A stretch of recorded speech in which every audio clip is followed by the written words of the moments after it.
Hello, friends. This is Dave Hurwitz, executive editor at ClassicsToday.com, here with fabulous concert programs, number 17. Yeah, look at that. It's number 17, the continuation of our Vaughan Williams Symphony cycle. The best way, or one of the best ways, to present all of the Vaughan Williams symphonies. And we're up to number 3, a Pastoral Symphony. Now, a Pastoral Symphony, this was my introduction to Vaughan Williams, and I fell in love immediately. It is so beautiful, mostly quiet, except for a couple climaxes here and there, but haunting and powerful. Tovey described the symphony as massive quietness, because there's this feeling of power behind it. It's wartime music.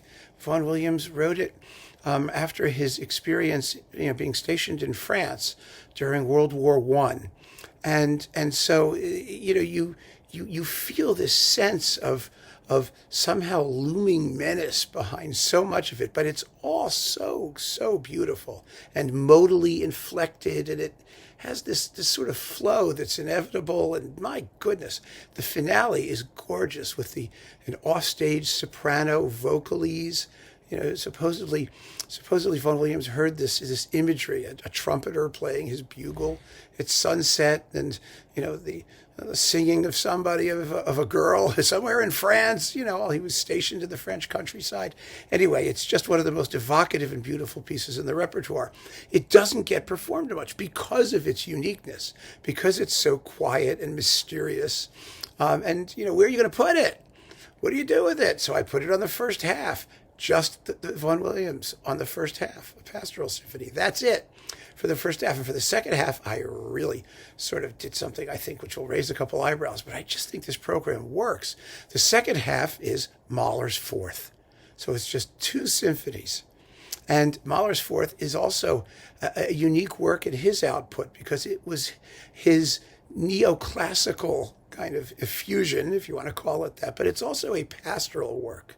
It has simplicity of harmony and great elegance of thematic shape and substance, and a deeply contemplative, probing adagio, long one, 20 minutes long, and a rustic scherzo. It seems to me a perfect conceptual link with the Vaughan Williams, and the soprano who does the offstage vocalese at the end of a Pastoral Symphony can come back and do the finale of Mahler 4, which unites them also audibly. Because I like I said, when I do thematic programs, and this one doesn't really have a theme, it's just 2 symphonies, but you can link them somehow by sound, by what the audience is going to hear.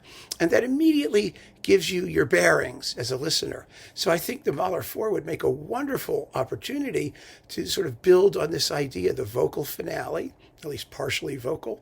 And what's kind of fascinating about it, of course, is that the soprano, who does virtually nothing in the Vaughan Williams, will get to come back and do something in the Mahler, which is a good thing. But what's really fascinating about it to me is that Vaughan Williams did not like Mahler particularly as a composer. And so putting them together, I think, and showing this identity is like, Mahler's Revenge. Ha ha.